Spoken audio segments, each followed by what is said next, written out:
বাবা মা কি তাদের মেয়েকে অপছন্দের পাত্রের সাথে জোর করে বিয়ে দিতে পারে?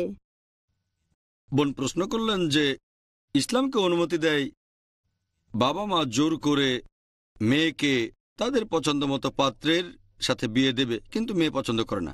ইসলাম ধর্মে কাউকে জোর করে বিয়ে করানোর অনুমতি নেই। হবু স্বামী এবং হবু স্ত্রীর সম্মতি থাকাটা এখানে খুবই গুরুত্বপূর্ণ।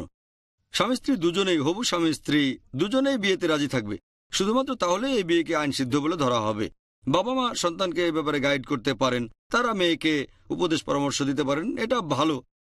আর বাবা মা সাধারণত ভালো উপদেশই দেন, কিন্তু মেয়েটার যদি মনে হয় যে বাবা মা তার জন্য সঠিক জীবনসঙ্গী নির্বাচন করেনি, সে আরও ইসলামিক জীবনসঙ্গী চাচ্ছে, অথবা বাবা মা বলছে ইসলামিক ছেলেকে বিয়ে করো, মেয়েটা বলছে না আমি ইসলামিক ছেলে চাই না, আমি ধনী আর সুদর্শন চাই, ইসলামিক ছেলে আমার দরকার নেই, এরকম হলে বাবা মাই সঠিক।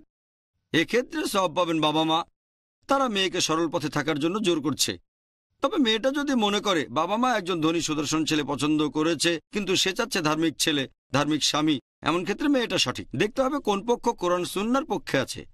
সাধারণ নিয়মে বাবা মা মেয়ের ইচ্ছার বিরুদ্ধে তাদের পছন্দ মতো পাত্রের সাথে বিয়ে দিতে পারে না, কারণ একটা হাদিস আছে সহিহ বুখারীতে 7 নম্বর খণ্ড, বুক অব নিকা, 69 নম্বর অধ্যায়, 649 নম্বর হাদিস, যে একবার এক মহিলা নাম খানসা বিনতে খাদেম আল আনসারিয়া নবীজির কাছে এসে বলল, বাবা জোর করে আমাকে বিয়ে দিয়েছে একটা লোকের সাথে, তাকে পছন্দ করি না।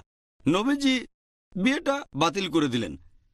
এটার ভিত্তিতে বলা যায় যে বিয়ের সময় হবু স্বামী স্ত্রী দুজনের সম্মতি নিয়ে এটাই গুরুত্বপূর্ণ। আশা করি উত্তরটা পেয়েছেন।